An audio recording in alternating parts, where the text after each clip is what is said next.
ท้นาสาวสาละวันคิดฮอ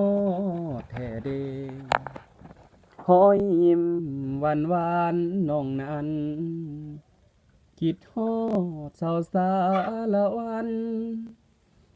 แจ่มจันทร์คนเคยเป็นแฟนสายแนน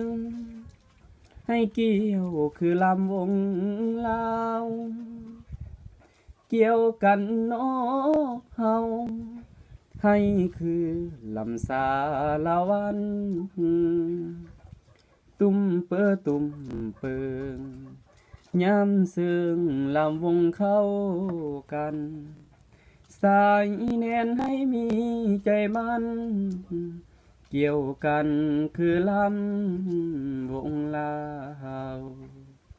สาวสาละวันน้องนั้นอย่าลืมเด้ออุ่นอดีตงานบุญปีใหม่13 เมษาได้เที่ยวสมงานตาดหลอกกับน้องกันดา13 14 เมษาเฮายังมาเที่ยวสมสวนแคนแฟนแฟนปีนี้ไปอยู่ไสนาไปตัดหลอบ่เห็นกันดามาสวนแคนไอแทบเป็นลมบ่กินบ่ฝันสาวสาละวันเปลี่ยนสายอื่นสมสงกรานต์ฮั